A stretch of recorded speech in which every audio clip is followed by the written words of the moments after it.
اور اصل میں حضرت حسین کے قاتل وہ کوفی ہیں، وہ بزدل، وہ منافق جنہوں نے بیعت کر کے بیعت توڑی۔ اس کے بعد واقعہ حرہ بھی ہوا جو واقعہ کربلا سے بھی بعض اعتبارات سے زیادہ بھیانک اور زیادہ گھناؤنا واقعہ بنو امیہ کی تاریخ ہے، جس کو لوگ جانتے ہی نہیں۔ مدینہ کے کچھ لوگوں نے بغاوت کی اور انہوں نے اس کے خلاف فوج بھیجی، اور فوج کو جب مدینہ فتح کر دیا 3 دن کے لیے حلال کر دیا، جو چاہو کرو، یہاں جسے چاہو مارو، جسے چاہو لوٹو، جس کا گھر چاہو برباد کرو، جس عورت کو چاہو ریپ کرو۔ اور یہ مدینہ النبی کے اندر ہوا۔ تو کاٹ کھانے والی ملوکیت کے اندر بہت سے واقعات ہوئے۔ عبداللہ ابن زبیر کھڑے ہوئے، انہوں نے حکومت قائم کی تھی، لیکن یہ کہ وہ تو 6 سال کے لیے کامیاب بھی رہے، ایک حکومت قائم کی، بنو امیہ کے ہاتھ پر بیعت نہیں کی، بالآخر ان کی حکومت بھی ختم ہو گئی۔ پھر حضرت زید کھڑے ہوئے، انہوں نے بغاوت کی، وہ بھی ناکام رہ گئے۔ پھر بنو عباس میں کھڑے ہوئے حضرت نفس زکیہ، حضرت حسن رضی اللہ تعالیٰ عنہ کے اولاد میں سے، وہ بھی ناکام ہو گئے، شہید ہو گئے۔ انہوں نے عوام کو ایسا کھڑا کیا ہے کہ 20,000 سے لے کر 30,000 کے درمیان انسانوں نے جانیں دے دی۔ عورتوں کے جلوس نکلے، شیرخوار بچہ گود میں ہے عورت کے، اور گولی کھا رہی ہے اور مر رہی ہے، گر رہی ہے۔ آپ سوچئے زندگی کتنی عزیز ہوتی ہے، اور شیرخوار بچے کے لیے ماں کی جو زندگی ہے، اس ماں کو اپنی زندگی کتنی عزیز تر ہوگی کہ اپنے لیے نہیں تو اس بچے کے لیے مجھے جینا ہے، لیکن نہیں، گولیاں کھائیں اور گری۔ یہ جذبہ انہی میں ہے۔ واقعہ یہ ہے کہ اہل سنت کے اندر یہ جذبہ نہ ہونے کے برابر ہے۔ یہ میں واشگاف الفاظ میں کہہ رہا ہوں۔ پورے عالم اسلام میں صرف شیعہ ایران ایسا نکلا ہے کہ جس نے بادشاہت کا خاتمہ کیا، باقی سعودی عرب میں بادشاہت بیٹھی ہوئی ہے، ڈٹ کر بیٹھی ہوئی، اربوں ڈالر کا ایک ایک محل بنتا ہے ان بادشاہوں کا، اور سنی سن ہے، سن، کوئی حرکت نہیں۔ فرش التراب يضمني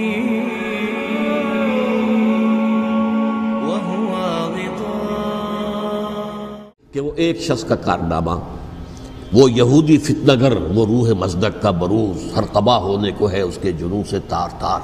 اسی طرح وہ عبداللہ ابن سبا یہودی فتنہ گر۔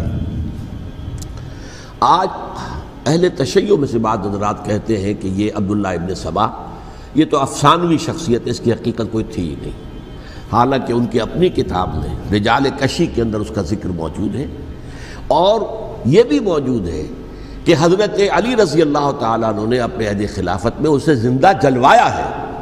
اس کی وجہ کیا تھی؟ یہ آیا مدینے کے اندر اسلام کا لبادہ اوڑھ کر، اس نے چند عقیدوں کی اشاعت شروع کی۔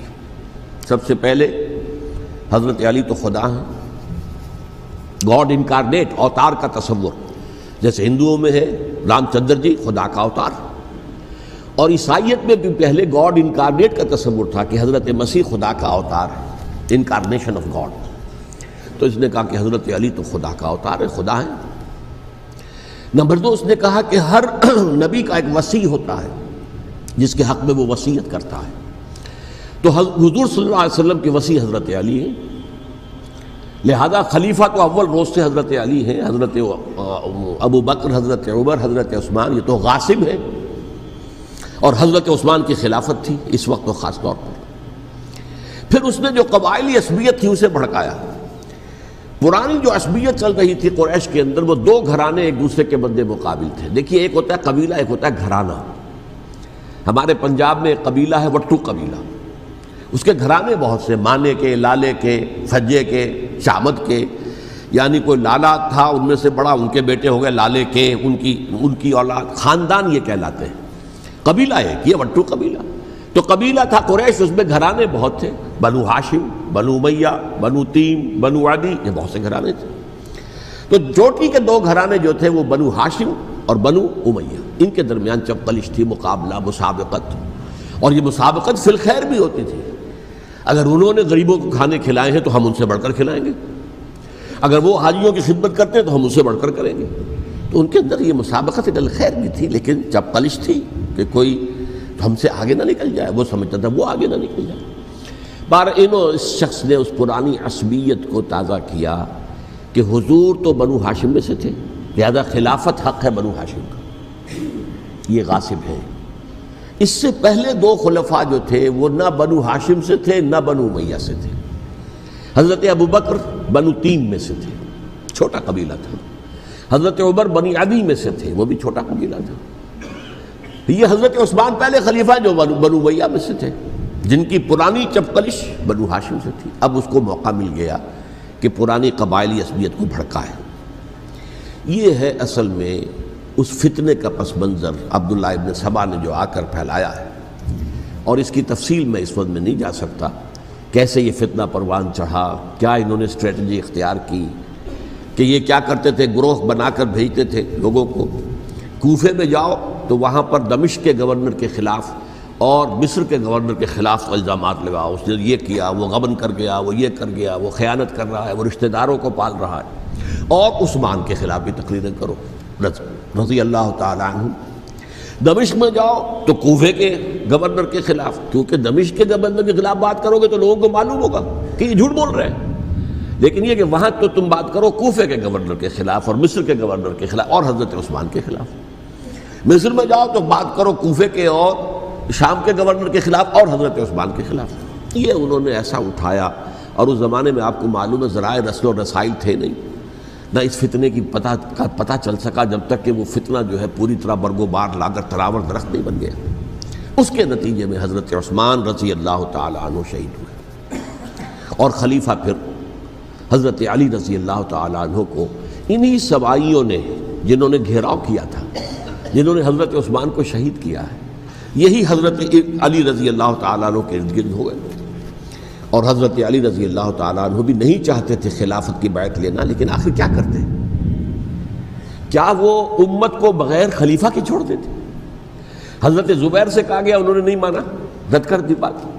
حضرت طلحہ سے کہا گیا، انہوں نے نہیں مانا۔ حضرت علی سے کہا گیا، اب عشرہ مبشرہ میں سے یہی تو تھے نا، لہذا انہوں نے تسلیم کر لیا، خلافت ہو گئی۔ لیکن اس کے بعد جو خانہ جنگی ہوئی ہے، اس خانہ جنگی کے نتیجے میں نوٹ کر لیجئے کہ 1,00,000 کے قریب مسلمان ایک دوسرے کی تلواروں اور نیزوں اور برچھیوں اور تیروں سے ختم ہو گئے، ہلاک ہو گئے۔ یہ ہماری تاریخ کا تاریک ترین باب ہے۔ 5 سال، 4.5 سال حضرت علی کی خلافت کے، اور 6 مہینے حضرت حسن کی خلافت کے رضی اللہ تعالیٰ عنہ۔ اس سے کیا ہوا کہ ایک طرف تو اسلام کی جو توسیع ہو رہی تھی، تھمتا نہ تھا کسی سے سیل رواں ہمارا، وہ سیلاب رک گیا، انٹرنل سیبوٹاج ہو گئی نا، اب تو اندر ہی آپس ہی میں اگر دست و گریبان ہو گئے تو باہر اب کیا توسیع کرتے ہیں، وہ توسیع کا عمل رک گیا۔ اور یوں سمجھیے کہ جیسے ٹرک اگر کبھی چل رہا ہو، بھرا ہوا ہو، لوڈڈ، اور وہ چڑھائی چڑھ رہا ہو، تو اگر کہیں موشن ٹوٹ جائے، ٹرک کو رکنا پڑے، تو ڈرائیور کے جان پر بن جاتی، اس لیے کہ اس کو دوبارہ سٹارٹ کرنا، اور جبکہ وہ چڑھائی پر ہے، انکلائن پر ہے، آسان کام نہیں ہوتا، خطرہ ہوتا ہے وہ پیچھے جو ہے وہ نہ جائے۔ اور پہاڑی علاقوں میں آپ کو معلوم ہے ذرا پیچھے چلے جانے کا مطلب جو ہے بہت خطرناک جو ہے نتیجہ نکل سکتا ہے۔ بہرحال حضرت علی رضی اللہ تعالیٰ عنہ نے اپنے خلافت میں ایک کام یہ کیا، اب اس کی کیا مصلحتیں تھیں یہ تو انہی کے علم میں ہوگا، ہم قیاس کر سکتے ہیں، اور میں اس تک میں نہیں جانا چاہتا۔ ابھی تک خلافت کا مرکز تھا مدینہ منورہ، حضرت ابوبکر، حضرت عمر، حضرت عثمان، وہیں جہاں حضور صلی اللہ علیہ وسلم رہے تھے اور جہاں پر کہ حضور مدفون تھے۔ لیکن حضرت علی نے اپنا مرکز جو ہے وہ کوفہ بنا دیا۔ اچھا، اس کی ایک ظاہری وجہ یہ سمجھ میں آتی ہے کہ اسلام کا جو پھیلاؤ ہو گیا تھا، وہ سلطنت اتنی وسیع ہو گئی تھی کہ مدینہ منورہ بہت جنوب میں اور بڑے صحرا کو عبور کر کے جانا ہوتا تھا۔ کوفہ جبکہ ایسی مقام پر تھا کہ جہاں سے مشرقی راستہ جا رہا ایران کو، عراق کے اندر تو ہے وہ شہر کوفہ، اور پھر ایران اور خراسان اور ہندوستان کو راستہ جا رہا ہے، وہیں سے شمال کی طرف جا رہا ہے، شام کی طرف اور ترکی کی طرف، اور وہاں سے پھر یہ کہ مغربی افریقہ کو بھی کنٹرول کرنا، جو شمالی افریقہ کو، وہ بھی آسان تھا۔ بہرحال حضرت علی نے کوفہ کو اپنا مرکز بنایا، اور نتیجہ یہ ہوا کہ سبائیوں کا بھی مرکز وہی بن گیا، چونکہ انہوں نے اپنے آپ کو گردا گرد رکھا حضرت علی کے رضی اللہ تعالیٰ عنہ۔ اب ظاہر بات ہے کسی پرٹیکولر پرسن کے خلاف تو کوئی مقدمہ موجود تھا نہیں، بلکہ جب جنگ جمل ہو رہی تھی، ابھی جنگ نہیں ہوئی تھی، حضرت عائشہ، حضرت طلحہ، حضرت زبیر وہ لے کر آئے تھے ایک لشکر اس مطالبے کے لیے کہ حضرت عثمان کے قاتلوں کو سزا دی جائے، قصاص لیا جائے۔ حضرت علی رضی اللہ تعالیٰ عنہ سے گفت و شنید ہو رہی تھی، حضرت علی جو ہے اس پر آمادہ ہو گئے کہ ٹھیک ہے میں جو بھی قاتلین عثمان ہیں ان کو گرفتار کر کے سزا دوں گا۔ عین اسی وقت کوفے کی مسجد کے اندر جو ہے 10,000 کا مجمع کھڑا ہو گیا، ہم سب قاتل عثمان ہیں، لو ہم سے بدلہ کہاں سے لوگے؟ اور انہوں نے کیا کیا، جاتے ہی جنگ چھیڑ دی۔ جب چھڑ جائے تو یا مرو یا مارو، اس کے علاوہ تو کوئی چارہ کار ہوتا ہی نہیں۔ ایک رات میں 10,000 مسلمان شہید ہوئے، جن میں 2 عشرہ مبشرہ میں سے حضرت زبیر اور حضرت طلحہ رضی اللہ تعالیٰ عنہ۔ تو یہ صورت تھی، سبائیوں نے گھیراؤ کیا حضرت علی کا رضی اللہ تعالیٰ۔ حضرت معاویہ دعوے دار نہیں تھے خلافت کے، قطعاً نہیں، ان کا صرف ایک دعویٰ تھا اور وہ یہ تھا کہ عثمان کے قاتلوں کو گرفتار کرو، یا خود سزا دو یا ہمارے حوالے کرو، ہم اس سے قصاص لیں گے۔ اس لیے کہ قبیلہ بنو امیہ کا تھا اور حضرت امیر معاویہ بنو امیہ میں سے، تو ایک خاندانی طور پر جو ہے ہم قصاص لیں گے ان سے جنہوں نے قتل کیا ہے حضرت عثمان کو۔ لیکن یہاں ظاہر بات ہے کہ حضرت علی رضی اللہ تعالیٰ عنہ کی طرف سے مطالبہ یہ ہوتا تھا تم پہلے میری بیعت کرو، میرے ہاتھ مضبوط کرو تاکہ میں ان کے خلاف کوئی اقدام کر سکوں۔ لیکن انہیں یہ اندازہ تھا کہ اگر میں نے بیعت کی تو ظاہر بات ہے کہ حضرت علی تک پہنچنے سے پہلے مجھے گردن بڑھا دیں گے یہ لوگ، اس لیے کہ سبائی جو ہے وہ آپ کو گھیرے ہوئے۔ بہرحال ایک عجیب الجھاؤ، ایک ڈائلیما تھا جس کی وجہ سے یہ جنگ چلتی رہی، اور حضرت علی رضی اللہ تعالیٰ عنہ کو انہی کے شیعان علی ہی کے اندر سے وہ جماعت علیحدہ ہوئی تھی جس کو ہم خوارج کے نام سے جانتے ہیں، اور ایک خارجی ابن ملجم ہی نے حضرت علی کو شہید کیا رضی اللہ تعالیٰ عنہ۔ پھر حضرت حسن رضی اللہ تعالیٰ عنہ، اب دیکھیے کس قدر صحیح بات تھی جو حضرت علی رضی اللہ تعالیٰ عنہ نے فرمائی جب ان سے کہا گیا کہ کیا ہم آپ کے بیٹے حسن کے ہاتھ پر بیعت کر لیں رضی اللہ تعالیٰ عنہ۔ فرمایا نہ میں تمہیں اس کا حکم دیتا ہوں نہ میں اس سے روکتا ہوں، یہ تمہارا معاملہ ہے، امرہم شورا بینہم، تم اپنے باہمی مشورے سے جو فیصلہ کرو گے ٹھیک ہے، میں نہ حکم دیتا ہوں نہ روکتا ہوں۔ اس کا کیا مطلب ہے؟ باپ کے بعد بیٹے کی خلافت ہرگز حرام نہیں ہے، ورنہ کہتے کیسے ہو سکتا ہے میرا بیٹا؟ نہیں، یہ نہیں کہا آپ نے۔ حضرت عمر سے بھی کہا گیا تھا کہ اپنے بیٹے کو نامزد کر دیں، عبداللہ ابن عمر کو، تو انہوں نے جواب میں کیا کہا؟ اسے تو طلاق دینی بھی نہیں آتی۔ انہوں نے اپنی کسی زوجہ کو طلاق دی تھی اور اس میں جو صحیح ترین طریقہ ہے وہ اختیار نہیں کیا تھا، انہیں طلاق دینے تک نہیں آتی تو میں اسے خلیفہ بنا دوں۔ یہ نہیں کہا تھا کہ باپ کے بعد بیٹا خلیفہ نہیں ہو سکتا، یہ تو نہیں تھا، کہیں حرام نہیں ہے، نہ کتاب و سنت میں، نہ کوئی حدیث ہے، نہ کہیں قرآن مجید میں۔ تو حضرت علی نے بھی فرمایا رضی اللہ تعالیٰ، نہ میں روکتا ہوں نہ حکم دیتا ہوں، یہ تمہارا اپنا معاملہ ہے۔ بہرحال حضرت حسن رضی اللہ تعالیٰ عنہ نے حضرت امیر معاویہ سے صلح کر لی، خلافت ان کے سپرد کر دی۔ دیکھیے میں حضرت ابوبکر، حضرت عمر، حضرت عثمان، حضرت علی کے ساتھ حضرت حسن کے دور خلافت کو بھی خلافت راشدہ میں سے سمجھتا ہوں، اور تبھی 30 سال پورے ہوتے ہیں اس حدیث کے مطابق کہ حضور نے فرمایا خلافت 30 برس رہے گی پھر ملوکیت آ جائے گی۔ تو حضرت حسن کا بہت بڑا کارنامہ یہ ہے کہ اس خانہ جنگی کا دروازہ بند کر دیا، اور یہ پیشن گوئی تھی حضور کی صلی اللہ علیہ وسلم حضرت حسن کو جب بچے تھے حضور کے انتقال سے پہلے، میرا یہ بیٹا مسلمانوں کے 2 گروہوں میں صلح کرائے گا، یہ حضور کی پیشن گوئی تھی، اور وہ پیشن گوئی حضرت حسن کے علم میں بھی ہوگی یقیناً۔ بہرحال انہوں نے صلح کی حضرت امیر معاویہ کے ساتھ رضی اللہ تعالیٰ عنہ، خلافت ان کے حوالے کر دی، اور کچھ شرائط تھیں طے ہو گئی، اللہ خیر صلی اللہ۔ حضور کی تو یہ پیشن گوئی جو ہے صحیح ثابت ہوئی کہ میرا یہ بیٹا مسلمانوں کے 2 بڑے گروہوں کے درمیان صلح کرا دے گا، اور سبائیوں نے انہیں تانے دیے، یا عار المومنین، اے مومنوں کے لیے موجب عار، موجب شرم، تم نے بزدلی دکھائی ہے، تم نے امیر معاویہ کو خلیفہ تسلیم کر لیا، تم نے بزدلی دکھائی، معاذ اللہ ثم معاذ اللہ ثم معاذ اللہ۔ اب میں کچھ باتیں حضرت امیر معاویہ کے بارے میں کہنا چاہتا ہوں، اس لیے کہ وہاں اس میں نے حضرت معاویہ کے بارے میں یہ تو بہت شدت کے ساتھ کہا تھا، اور میں اب بھی اس پر قائم ہوں اور پوری طریقے سے قائم ہوں۔ میرا مستقل موقف یہی ہے کہ حضرت معاویہ رضی اللہ تعالیٰ عنہ کے دور خلافت کو ہم خلافت راشدہ میں شامل نہیں سمجھتے، اہل سنت میں سے کوئی بھی نہیں سمجھتا. لیکن اس کے ساتھ میں نے حضرت امیر معاویہ کے کچھ مناقب بھی بیان کیے تھے تاکہ پلڑا جو ہے ترازو کا اس کے دونوں پلڑے سامنے آ جائیں. لیکن یہ کہ وہ حصہ میرے اس بیان کا نکال دیا گیا، ختم کر دیا گیا. یہ میں نہیں جانتا کہ اس میں کیا مصلحت دیکھی گئی ہے. اس میں تو کسی کے لیے کوئی معاملہ ایسا نہیں تھا کسی کے جذبات کو جو ہے وہ ٹھیس پہنچانے والا. کیونکہ میں نے کہا وہ خلیفہ راشد نہیں تھے، صاف میں نے کہا، بلکہ وہ دور ملوکیت کا آغاز ان سے ہو گیا ہے. بلکہ جب ایک صاحب نے یہ کہا کہ کربلا کے بعد سے دور ملوکیت آ رہی تھی تو میں نے کہا نہیں جناب، دور ملوکیت تو 20 سال پہلے پوری ہو چکی تھی، شروع ہو چکی تھی. حضرت امیر معاویہ کے بھی 20 سال جو ہے وہ دور ملوکیت میں شمار ہوتے. انہیں کسری العرب بھی کہا گیا، عرب کے کسریٰ جو شہنشاہ ایران کا خطاب تھا، حضرت معاویہ رضی اللہ تعالیٰ عنہ کو کسری العرب کہا گیا، عرب کا کسریٰ یہ. لیکن دوسری طرف یہ ہے کہ وہ صحابی رسول ہیں رضی اللہ تعالیٰ، حضور کے برادر نسبتی بھی ہیں، حضور کے سالے ہیں. ان کی ہمشیرہ ام حبیبہ حضور کی زوجہ محترمہ ہیں، ام المومنین ہیں ام حبیبہ رضی اللہ تعالیٰ عنہ. پھر کس قدر معتمد علیہ تھے حضور کے کہ کاتبان وحی میں شامل تھے. وحی کی کتابت کرنے والے چند لوگ تھے جنہیں کہ حضور کہتے تھے کہ اب یہ آیت لکھ لو. ان میں سے ایک امیر معاویہ بھی رضی اللہ تعالیٰ. تو بڑے توازن کی ضرورت ہے. دیکھیے صحابہ کرام کا جہاں تک تعلق ہے، اہل سنت کا موقف یہ ہے کہ صحابہ کلہم عدول، صحابہ سب کے سب نیک نیت ہیں اور ان کی روایت جو ہے قبول کی جائے گی، رد نہیں کی جائے گی، ان پر کوئی جرح و تعدیل نہیں ہوگی. اس لیے کہ ان کا تزکیہ محمد الرسول اللہ صلی اللہ علیہ وسلم نے کیا تھا. لہٰذا یہ تو ہو سکتا ہے کہ کسی صحابی سے کوئی خطا ہو جائے، لیکن وہ خطا اجتہادی ہوگی، نیت کی خطا نہیں ہوگی، نیت کی غلطی نہیں ہوگی.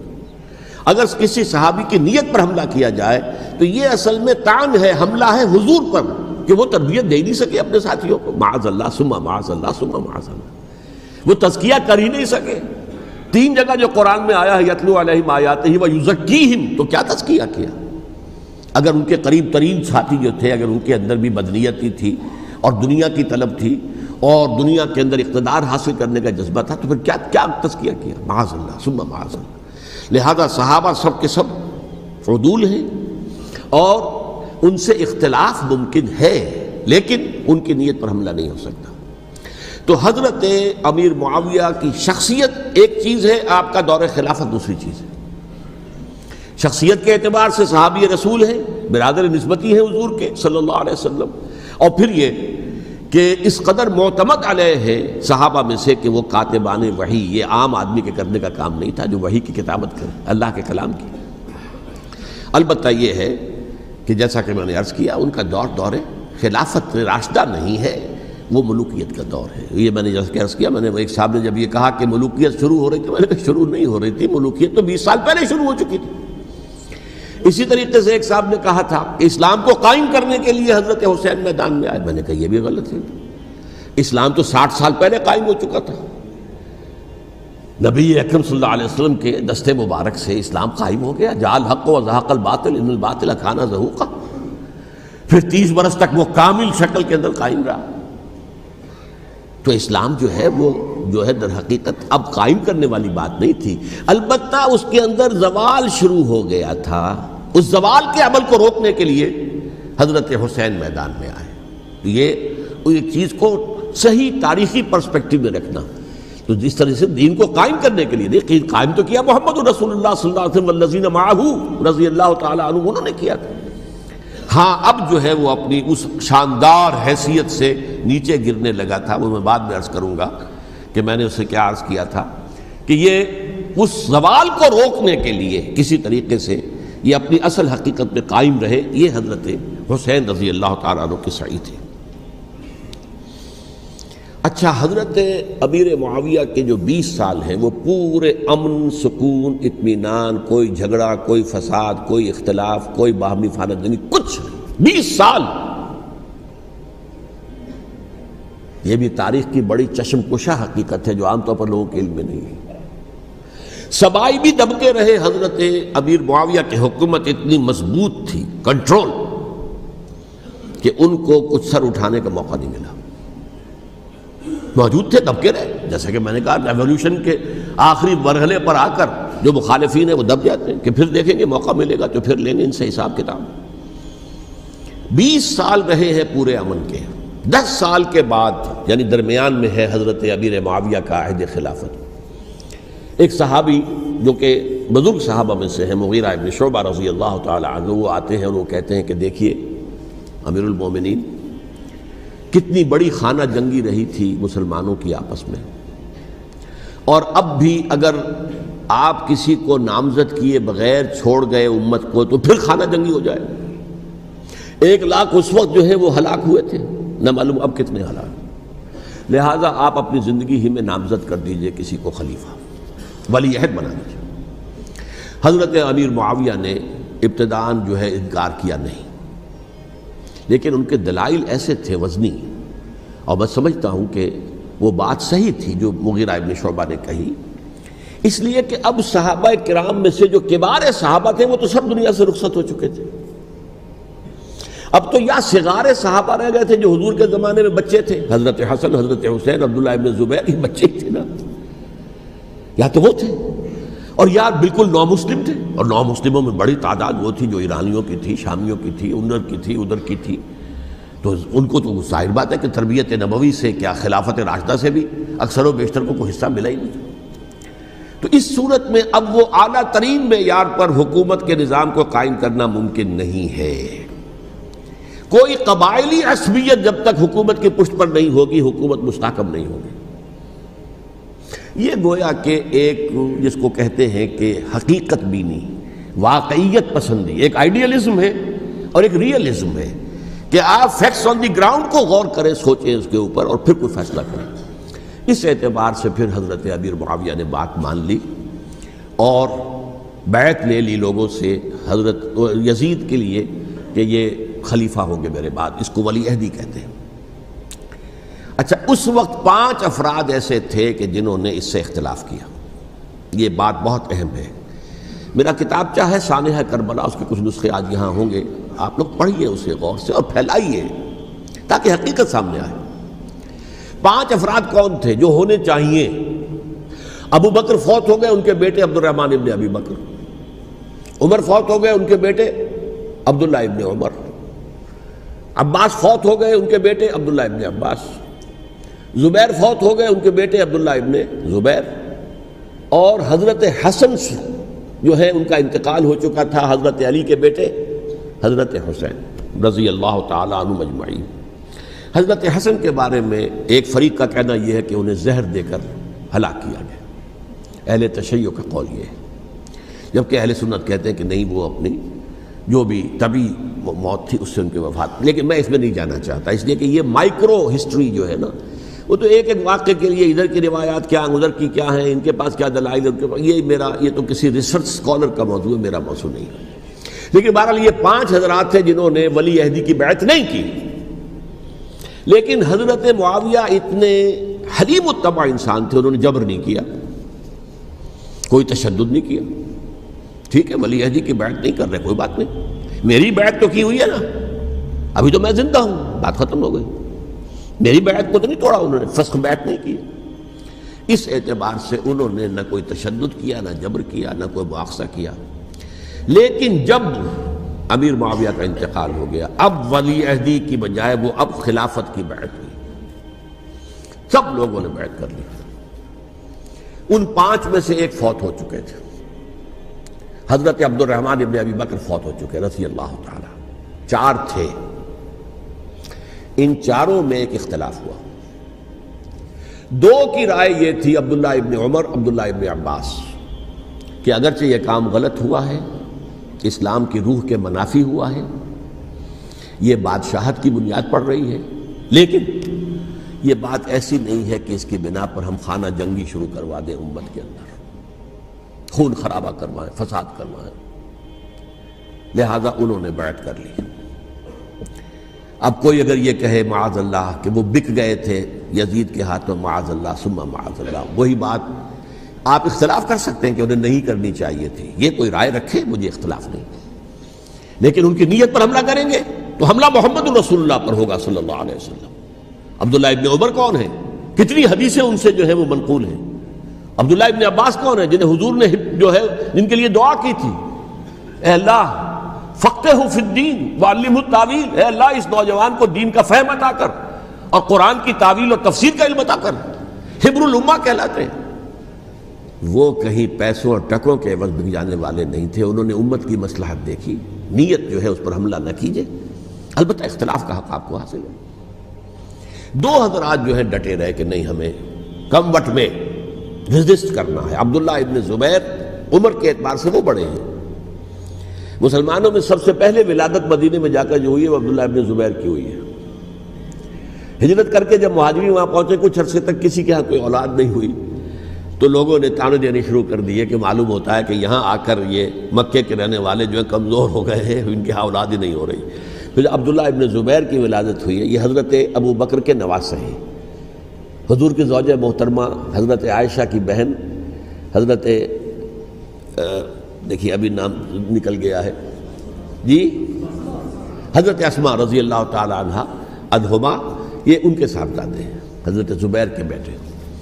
ان کا فیصلہ ہوا کہ ہمیں ریزسٹ کرنا ہے کم وقت میں، ایٹ اینی کاسٹ۔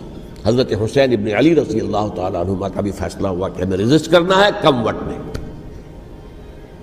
البتہ ان میں بھی ایک اختلاف ہو گیا، یعنی یہ دو تو جڑے رہے، ان دو میں اختلاف ہو گیا۔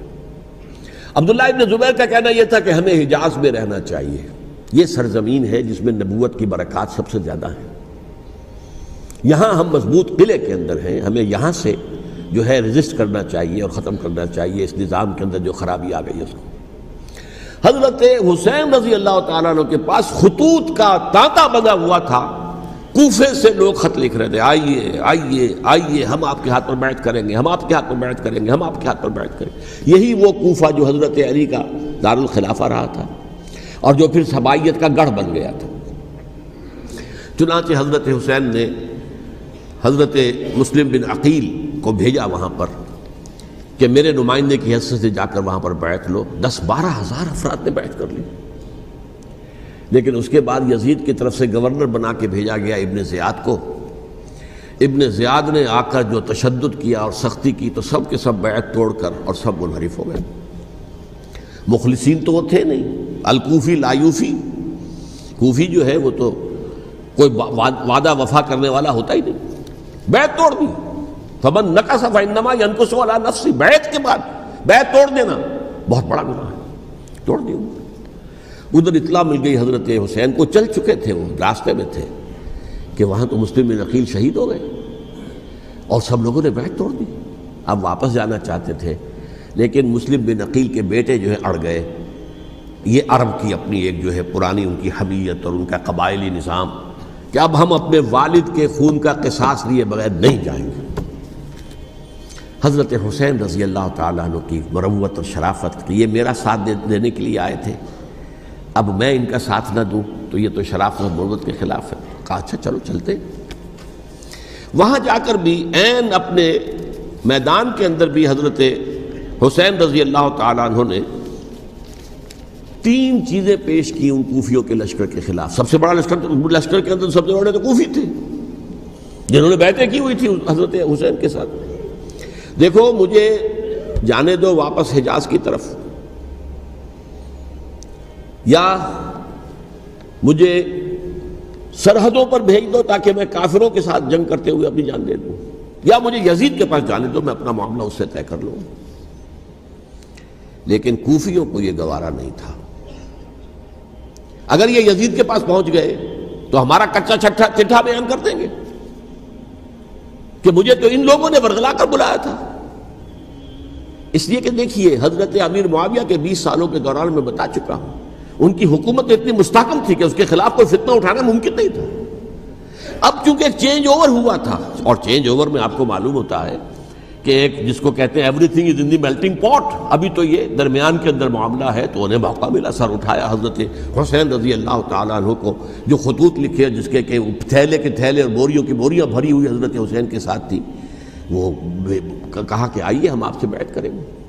انہوں نے نہیں مانا، اور اصل میں حضرت حسین کے قاتل وہ کوفی ہیں، وہ بزدل، وہ منافق جنہوں نے بیعت کر کے بیعت توڑی اور اب وہ آ گئے کہ اگر یہ حسین رضی اللہ تعالیٰ عنہ بچ کر کہیں یزید کے پاس پہنچ گئے تو پھر ہمارا کچا چٹھا جو ہے وہ سامنے آ جائے گا اور ہماری پھر شامت آ جائے گی، لہذا انہوں نے قتل کیا حضرت حسین کو رضی اللہ تعالیٰ۔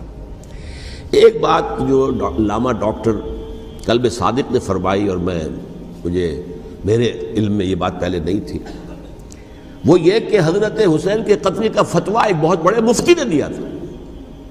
یہ بات بھی ذرا سمجھ لیجیے، حضرت حسین رضی اللہ تعالیٰ عنہ کے قتل کا فتویٰ ایک بہت بڑے مفتی نے دیا تھا۔ کیوں دیا تھا؟ اس لیے کہ حضور کی احادیث موجود ہیں کہ جب ایک شخص کی ایک خلیفہ کی بیعت ہو جائے تو دوسرا اگر کھڑا ہو تو اسے قتل کر دو، کھلی حدیث۔ اسی لیے ایک بہت بڑے مفسر بھی ہیں، فقیہ بھی ہیں، قاضی ابن العربی رحمۃ اللہ علیہ، ایک ابن عربی ہیں الف لام کے بغیر، ابن عربی، وہ بہت بڑے صوفی ہیں، فلسفی ہیں، اندلس کے ہیں۔ یہ قاضی ابن العربی ہیں جنہوں نے قرآن کی ایک تفسیر لکھی ہے اس اعتبار سے کہ صرف ان آیات کی تفسیر جن سے کہ فقہی احکام جو ہیں ان کا استنباط ہوتا ہے۔ یہ دو تفسیریں اس طور سے لکھی گئی ہیں قرآن مجید کی، احکام القرآن ان کا نام ہے دونوں کا، جن میں سے ایک جو ہے قاضی ابن العربی کی ہے۔ ان کا ایک جملہ نقل ہوتا ہے، قتل الحسین بسیف جدہ، حسین قتل ہو گئے اپنے ہی نانا کی تلوار سے۔ وہ تلوار کیا تھی؟ جب کسی کی بیعت ہو چکی ہو پھر کوئی کھڑا ہو مدعی خلافت، قتل کر دو۔ میرے نزدیک حضرت حسین مدعی خلافت نہیں تھے، یہ بات اس وقت سامنے لوگوں کے نہیں آئی، بلکہ حکومت نے یہ باور کرا دیا کہ یہ تو باغی ہے، یہ مدعی ہے خلافت کے۔ انہوں نے تو دعویٰ نہیں کیا خلافت کا، وہ تو صرف اس عمل کو روکنے کے لیے میدان میں آئے تھے۔ اور اس بات کو اچھی طرح سمجھ لیجئے کہ اس وقت تک یہ جو تصور آج ہمارے پاس ہے کہ ریاست علیحدہ ہے، حکومت علیحدہ ہے، state of Pakistan, we are loyal to the state of Pakistan, ہم ریاست پاکستان کے وفادار ہیں، گورنمنٹ آف پاکستان کے وفادار نہیں ہیں، we are not loyal to the government. Government تو کبھی بے نظیر کی تھی، ہم اس کے خلاف تحریک چلا رہے تھے، یا کبھی کسی اور کی تھی اس کے خلاف تحریک چل رہی ہے، یا کبھی ضیاء الحق کی تھی اس کے خلاف تحریک چل رہی ہے۔ گورنمنٹ کو بدلنا تو عوام کا حق ہے، آج، اس وقت نہیں تھا۔ اس وقت ریاست اور حکومت کا کوئی فرق نہیں تھا، لہذا جو حکومت سے اختلاف کرے گویا کہ باغی ہے۔ یہ ہے اصل میں وہ پیچیدہ مسئلہ کہ کیوں کسی مفتی نے فتویٰ دے دیا، اس لیے کہ اس وقت تک ریاست اور حکومت کا فرق واضح نہیں تھا دنیا پر۔ یہ تو ابھی کوئی 100-150 سال کی بات ہے کہ آج ہمارا جو پولیٹیکل سائنس کا ایولیوشن ہوا ہے وہ اس اسٹیج تک پہنچ گیا ہے کہ اسٹیٹ علیحدہ ہے، حکومت علیحدہ ہے۔ حکومت تو اسٹیٹ کے 3 آرگنز میں سے ایک آرگن ہے، ایڈمنسٹریشن حکومت کی ہے، جوڈیشری ہے اور لیجسلیچر ہے، 3 آرگنز ہیں بڑے بڑے، ان میں سے ایک ہے۔ تو حکومت کو بدلنا تو عوام کا حق ہے، چاہے وہ ووٹ کے ذریعے بدلے، چاہے ایجیٹیشن، اگر پرامن ایجیٹیشن ہے اس سے حکومت کو بدلنے کا حق حاصل ہے دستوری طور پر ہر اعتبار سے۔ اس وقت یہ نہیں تھا، لہذا صورتحال یہ بن گئی کہ حکومت وقت نے باور کرا دیا مسلمانوں کو، ورنہ سوچئے نواسہ رسول کو قتل کرنا کوئی آسان کام تھا؟ آخر سب کلمہ گو تھے کہ نہیں تھے؟ کلمہ گو تو تھے نا، اور حضور سے عقیدت اور محبت میں کمی، لیکن یہ کہ فتویٰ اگر ایک بہت بڑے مفتی کا، جو کہ حضرت علامہ ڈاکٹر قلب صادق صاحب نے فرمایا، مجھے اس مفتی کا نام بھی معلوم نہیں، کہ ایک مفتی ہی کا فتویٰ تھا وہ، جس کے بنا پر اب ان لوگوں نے حضرت حسین کو قتل کیا، اور یہی وجہ ہے کہ انہوں نے پھر خیموں کو بھی آگ لگا دی۔ وائی حالانکہ دیکھیے اگر دشمنی کا انتقام ہوتا تو حضرت علی بن حسین جو بیمار تھے، جو بعد میں زین العابدین رحمۃ اللہ علیہ کے نام سے پھر یہ اہل تشیع کے چوتھے امام معصوم ہیں، حضرت علی، حضرت حسن، حضرت حسین، اور پھر حضرت علی بن حسین زین العابدین رحمۃ اللہ علیہ، کیا ان کو بھی قتل کر دیتے؟ حضرت حسین کی نسل ہی ختم ہو جاتی، لیکن نہیں کیا۔ آگ کیوں لگائی؟ آگ اس لیے لگائی کہ وہ جو ڈاکومنٹری پروف ہے ہماری غداری کا یزید کے خلاف حضرت حسین کو جو ہم نے دعوت دی، وہ جو ڈاکومنٹری پروف خطوط کی شکل میں موجود ہے وہ ختم ہو جائے، ڈسٹرائے ہو جائے۔ اس کے لیے انہوں نے خیموں میں آگ لگائی۔ بہرحال یہ ہے تاریخی پس منظر، یہ اسی سبائی فتنے کا تسلسل ہے جس نے سب سے پہلے حضرت عثمان کی جان لی رضی اللہ تعالیٰ عنہ، 5 سال تک مسلمانوں میں خانہ جنگی رکھی، حضرت علی کو پھر شہید کیا، اور اس کے بعد جو ہے 20 سال حضرت امیر معاویہ کے تو سر نہیں اٹھا سکے، لیکن پھر جب ایک چینج اوور ہو رہا تھا تو اس وقت انہوں نے موقع غنیمت سمجھا کہ اب کھڑے ہو جاؤ اور اب دوبارہ ایک فتنہ جو ہے اس کو امت کے اندر پیدا کر دو۔ اچھا، اس معاملے میں ایک بات جو میں نے وہاں کہی کہ ہمارے ہاں شاعرانہ جو مبالغہ آمیزی ہے، یہ میری گفتگو کا حصہ انہوں نے حذف کر دیا ہے، اور میں نے ایک سنی شاعر بہت بڑے عالم جن کے حوالے سے آج بھی میری تقریر ہوگی خالق جناح ہال میں، مولانا محمد علی جوہر کے ایک شعر کے حوالے سے کہا کہ قتل حسین اصل میں مرگ یزید ہے، اسلام زندہ ہوتا ہے ہر کربلا کے بعد۔ میں نے کہا بالکل محمل شعر ہے، اسلام مرا ہی نہیں تھا، زندہ ہونے کا کیا سوال؟ اور اگر کسی درجے میں مزمحل یا زخمی ہوا تھا تو وہ تو رہا، کربلا کے بعد بھی رہا، یزید کی حکومت بھی رہی، بنو امیہ کی حکومت بھی چلی، کوئی تبدیلی تو نہیں آئی۔ یہ کیا کہہ رہے ہیں؟ اسلام زندہ ہوتا ہے کربلا کے بعد؟ میں نے کہا اسلام مرا نہیں تھا۔ جیسے میں نے یہ کہا کہ ملوکیت جو ہے وہ اب شروع نہیں ہوئی، ملوکیت تو 20 برس پہلے شروع ہو چکی تھی حضرت امیر معاویہ کی، لیکن ظاہر بات ہے کہ حضرت حسن نے، حضرت حسین نے اس کو قبول کیا، اور حضرت حسین نے تو پھر 10 سال تک ولی عہدی جو تھی چاہے بیعت نہیں کی لیکن اس کے خلاف میدان میں آ کر چیلنج تو نہیں کیا۔ اس اعتبار سے یہ معاملہ جو ہے اسلام زندہ ہوتا ہے کربلا کے بعد، یہ بے تکی بات ہے۔ ہاں، حضرت شاہ اسماعیل شہید رحمۃ اللہ علیہ کی اگر میں تشبیہ کو، تمثیل کو سامنے رکھوں تو اسلام کی عمارت 6 منزلہ ہے، 6ٹھی منزل ٹاپ کی وہ گر گئی، 5 منزلیں انٹیکٹ تھیں، اسلام مرا نہیں تھا۔ عدالت میں شریعت کے مطابق فیصلے ہو رہے تھے، قاضی تھے، مفتی تھے، شریعت نافذ تھی، اسلام کہاں مرا تھا؟ جبکہ خود کہہ رہے ہیں علامہ کلب صادق کے ایک مفتی کے فتوے سے حضرت حسین کو قتل کیا گیا۔ اب وہ مفتی کی رائے، اس کی بدنیتی ہو، جو بھی ہو، وہ جانے، اللہ جانے، لیکن عام مسلمان کیا کریں؟ اس پہلو سے اسلام مرا نہیں تھا۔ ہاں، ایک منزل گر گئی تھی، وہ گری رہی، 1000 برس تک گری رہی، یہاں تک کہ آ کر مغربی امپیریلزم نے اس کے گرایا، ملوکیت کا معاملہ ختم کیا، اور وہ جبرین ملوکیت دوسری آ گئی، ورنہ وہی بادشاہی چلی ہے۔ بلکہ دور بنو امیہ میں وہ بادشاہی پوری طرح اس نے بالوں پر نہیں نکالے تھے، اصل بالوں پر تو اس نے نکالے ہیں دور بنو عباس میں آ کر، اور پھر سلاطین جو ہے ترک، جو ترک خلفاء ہے، ان کا بھی بادشاہت تھی، اور کیا تھا، وہ خلافت تو نہیں تھی۔ تو یہ تو اسلام میں جو بھی نقص واقع ہو گیا تھا، کبھی واقع ہو گئی تھی، وہ جو کی تو برقرار رہی، اس کو بھی تسلیم کیا۔ میں اللہ کا شکر ادا کر کے کہتا ہوں کہ دونوں حضرات، دونوں شیعہ دانشور اور بڑی اعلیٰ سطح کے جو شیعہ عالم تھے، انہوں نے اس بات کو تسلیم کیا اور میری اس بات کو چیلنج نہیں کیا۔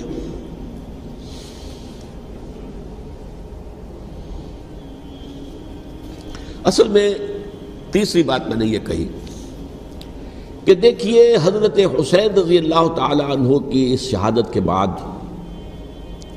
اس کے بعد واقعہ حرہ بھی ہوا، جو واقع کربلا سے بھی بعض اعتبارات سے زیادہ بھیانک اور زیادہ گھناؤنا واقعہ بنو امیہ کی تاریخ کا، جس کو لوگ جانتے ہی نہیں۔ مدینہ کے کچھ لوگوں نے بغاوت کی اور انہوں نے اس کے خلاف فوج بھیجی، اور فوج کو جب مدینہ فتح کر لیا، 3 دن کے لیے حلال کر دیا، جو چاہو کرو، یہاں جسے چاہو مارو، جسے چاہو لوٹو، جس کا گھر چاہو برباد کرو، جس عورت کو چاہو ریپ کرو، اور یہ مدینہ النبی کے اندر ہوا۔ تو کاٹ کھانے والی ملوکیت کے اندر بہت سے واقعات ہوئے۔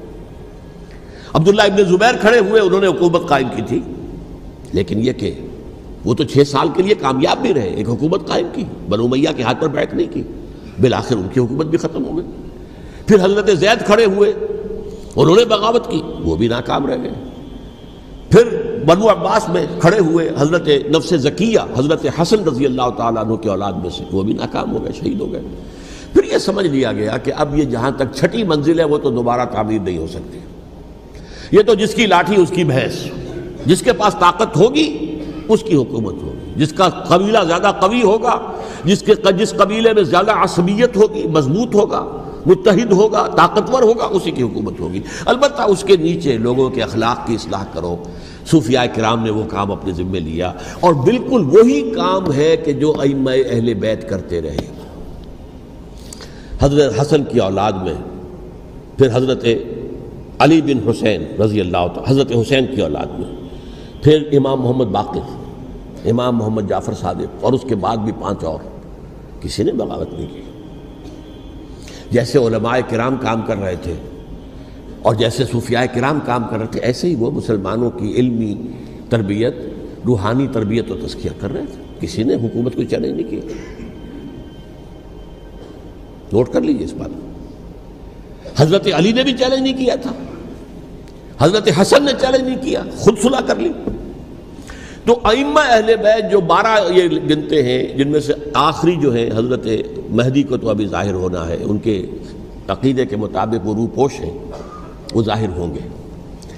لیکن 11 حضرات کے بارے میں یہ کہ حضرت حسین کے سوا کسی نے بھی چیلنج نہیں کیا وقت کے نظام میں، اور حضرت حسین نے بھی اس مغالطے پر کیا کہ کوفی ساتھ دیں گے، اور یہ موقع ہے کہ یہ جو 6ٹھی منزل اسلام کی گر گئی ہے اسے دوبارہ تعمیر کر دیا جائے۔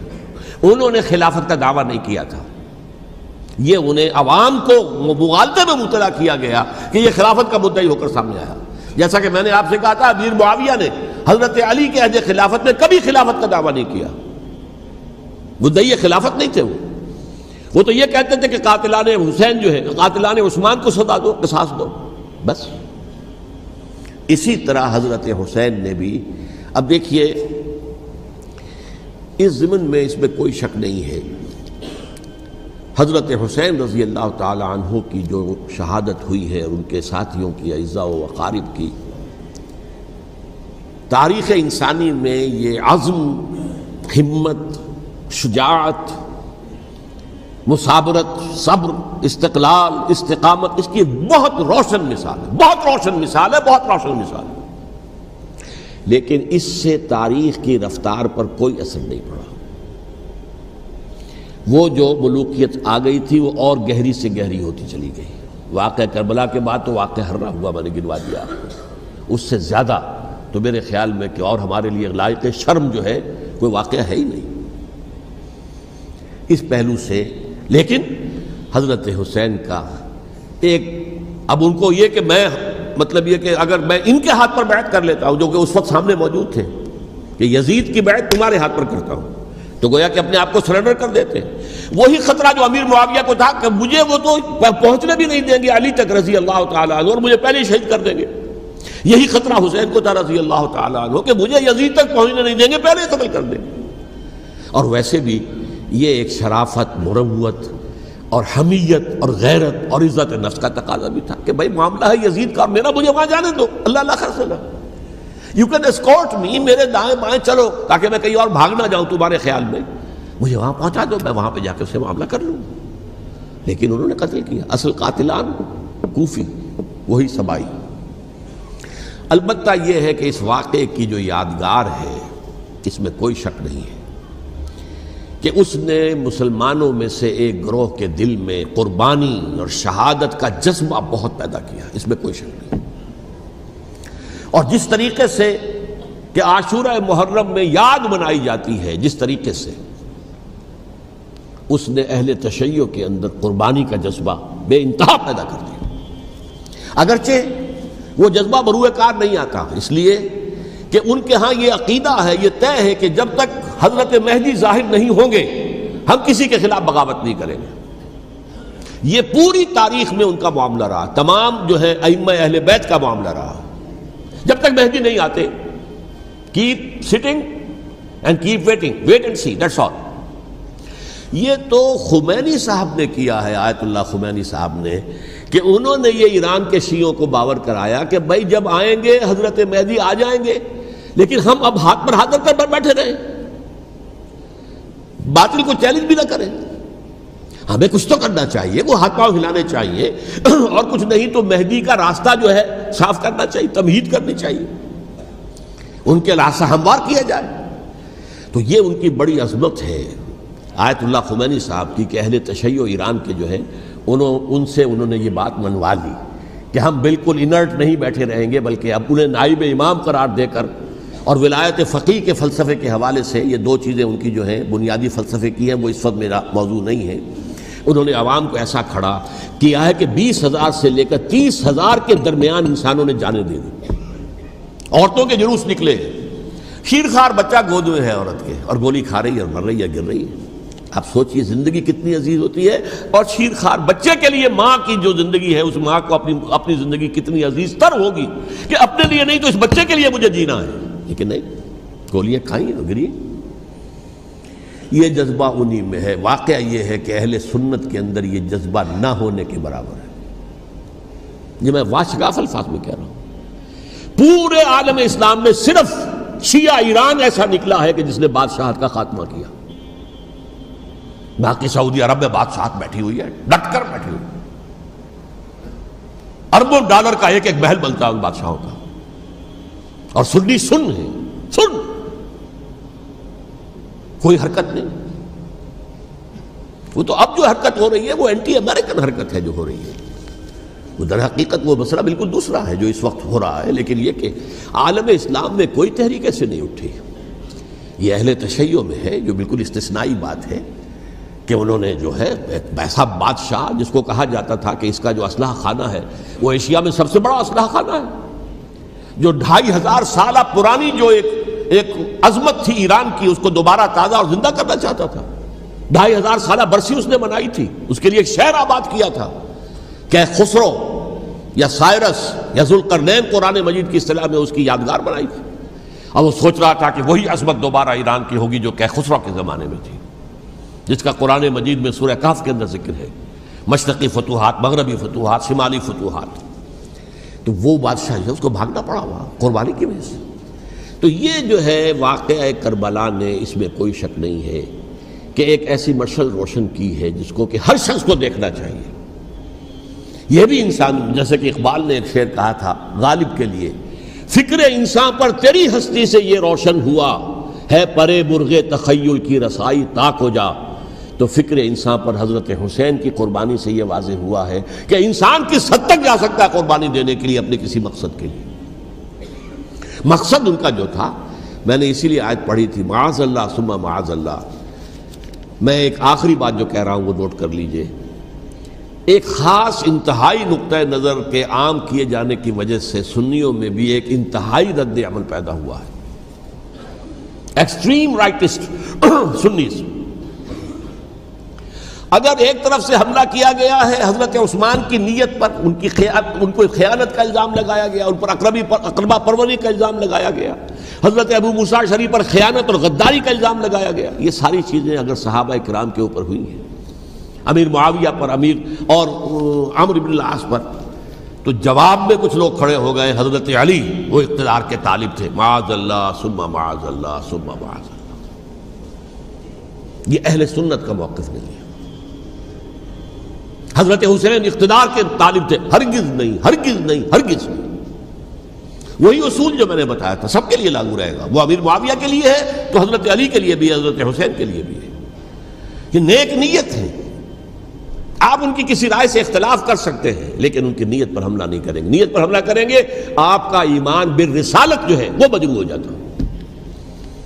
یہ رسول کے ساتھ بھی ہے، رسول نے ان کا تزکیہ کیا، یتلو علیہم آیاتہ ویزکیہم، اس کا سارا عمل محمد کا کیا ہوا ہے صلی اللہ علیہ وسلم۔ تو صحابی کے معاملے میں یہ ہمارے ہاں ان کو اہل سنت جو ہیں، جو معتدل مزاج کے، اور اکثریت ان کی، یہ تو چند لوگ ہیں، ذرا قلم چلا لیتے ہیں تو ان کی بہت سی کچھ چھوٹی چھوٹی کتابیں بھی شائع ہو گئی ہیں بہت، لیکن انہیں اہل سنت نے قرار دیا ناسبی یا خارجی۔ جیسے خوارج نے کہا تھا حضرت علی بھی کافر ہے اور حضرت امیر معاویہ بھی کافر ہے، حضرت عمرو بن العاص بھی کافر ہے، معاذ اللہ ثم معاذ اللہ۔ ایسے ہی کچھ لوگ حضرت حسین پر بھی الزام لگاتے ہیں کہ اقتدار کی ہوس اور طلب کے اندر انہوں نے یہ سارا سفر کیا تھا، اور بس یہ ہے کہ وہ جو بازی تھی وہ ہار گئے۔ اللہ اللہ خیر صلی اللہ، اس سے آگے کیا ہے معاملہ؟ نہیں، معاذ اللہ ثم معاذ اللہ۔ اسی لیے میں نے آیت آج جو پڑھی تھی ایک اور جو بہت بظاہر آپ کو معلوم ہوئی ہوگی، غیر متعلق ہے میرے آج کے عنوان سے، تلک الدار الآخرۃ نجعلھا للذین لا یریدون علوا فی الارض ولا فسادا۔ یہ سورہ قصص کے آخری آیات میں سے، دیکھو یہ آخرت کا گھر جو ہے وہ ہم خاص کر دیں گے ان لوگوں کے لیے جو اس زمین میں اپنے اقتدار کے طالب نہیں ہوتے. زمین میں اقتدار کے طالب ہو گے فساد ہو جائے گا. تم بھی طالب میں بھی طالب، جھگڑا ہوگا، لڑائی ہوگی، دنگا ہوگا، فساد ہوگا. تلک الدار الآخرۃ نجعلھا للذین لا یریدون علوا فی الارض ولا فسادا. جو لوگ زمین میں اپنے اقتدار کے طالب اور اس کے نتیجے میں فساد پیدا کرنے والے نہیں ہیں، ان کے لیے ہم نے آخرت کا گھر خاص کیا ہے. والعاقبۃ للمتقین، اور عاقبت جو ہے، انجام کار، آخرت جو ہے وہ تو متقیوں کے لیے ہے.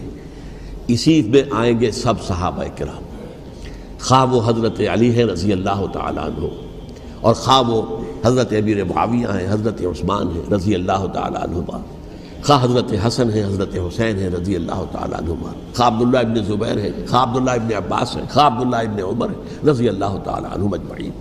اس اصول کو سامنے رکھ کر اختلاف آپ کر سکتے ہیں کسی سے بھی، لیکن کسی کی نیت پر حملہ کریں گے تو اصل میں آپ کا ایمان بالرسالت مجروح ہو جائے گا.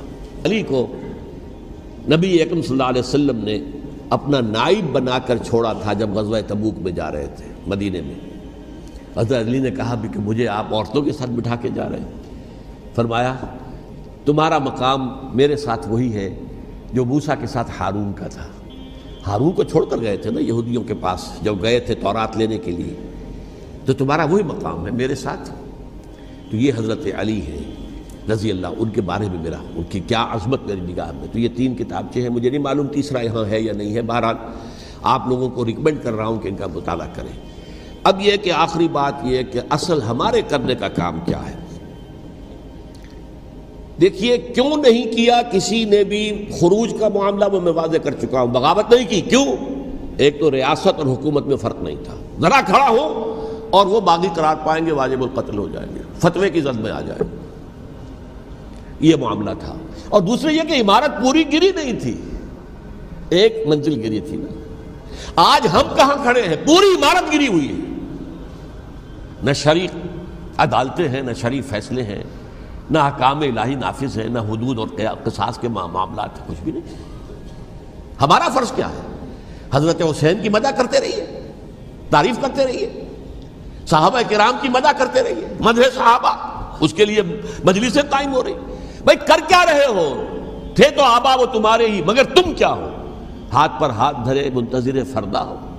تلک امۃ قد خلت لہا ما کسبت ولکم ما کسبتم. وہ تو ایک امت تھی جو چلی گئی، اللہ کے ہاں پہنچ گئے. جو کچھ انہوں نے کمایا وہ ان کے لیے، تمہارے لیے نہیں ہے. تمہارے لیے وہ ہوگا جو تم کماؤ گے. ہمارے لیے راستہ اب یہی ہے کہ خلافت راشدہ کے مکمل نظام کو اثر نو قائم کرنے کے لیے منہج انقلاب نبوی کو اختیار کریں. میری کتاب اس پر، کیسٹس اس پر، آڈیو کیسٹس، ویڈیو کیسٹ، سی ڈیز، نہ معلوم ڈی وی ڈی، سب کچھ موجود. سیرت النبی پر تو میں عرض کر چکا ہوں. فلسفہ سیرت النبی سمجھنا ہے تو میری کتاب پڑھیے، ورنہ سیرت النبی آپ پڑھ لیں گے، واقعات معلوم ہو جائیں گے، فلسفہ سیرت سامنے نہیں آئے گا. اس کا آپ مطالعہ کریں گے میری کتاب سے. اور دوسرے یہ کہ یہ خلافت قائم کرنے کے لیے جو جد و جہد ہم کر رہے ہیں، تحریک خلافت پاکستان جس کا میں داعی ہوں ادنا سا، وہ تنظیم نہیں ہے، میں اس کا امیر نہیں، وہ ایک تحریک ہے. جیسے تحریک پاکستان کہلاتی تھی جس کی تنظیم تھی مسلم لیگ، پارٹی کا نام مسلم لیگ تھا، لیکن تحریک پاکستان. اس طرح تحریک خلافت پاکستان وہ ہم نے چلائی ہے تنظیم اسلامی کے تحت. یہ خلافت جب پہلی چلی تھی آج سے 84 سال قبل، نومبر 1921 میں خالد دینا ہال میں وہ مقدمہ چلا تھا، جس کے نتیجے میں بڑے بڑے جو لیڈر تھے ہمارے، مولانا محمد علی جوہر اور مولانا حسین مدنی اور مولانا ابوالکلام آزاد، ان سب کو 2 سال کی قید کی سزا سنائی گئی تھی. بغاوت، مقدمہ بغاوت، یہ خالد دینا ہال. اسی میں سن 91 یا 92 میں نے 3 دن تقریریں کی تھیں، جن میں آج سے پھر میں 3 تقریریں کرنے والا ہوں. ایک آج شام کو، ایک کل شام کو رات 9 بجے، آج بھی کل بھی، ایک پرسوں اتوار کی صبح کو 10 بجے ہے کیا 11 بجے.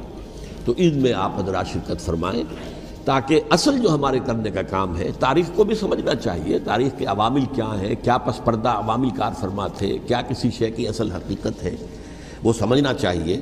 لیکن یہ ہے کہ اس اعتبار سے میں نے جب یہ لفظ استعمال کیا تھا اس مذاکرے میں لپ سروس، کہ یہ ہم صرف لپ سروس کرتے رہے، مدح کے بیان کرتے رہے، منقبت بیان کرتے رہے، حضور کی نعتیں کہتے رہے، تو اس سے تو بات نہیں بنے گی جب تک کہ وہ فرض منصبی شہادت علی الناس کا جو ہمارے ذمے ہے بحیثیت امت محمد صلی اللہ علیہ وسلم اس کو ادا نہ کرے۔ مجھے خوشی ہے کہ اس کی بھی تائید دونوں حضرات نے کی، ہاں یہ لپ سروس کا معاملہ ہے۔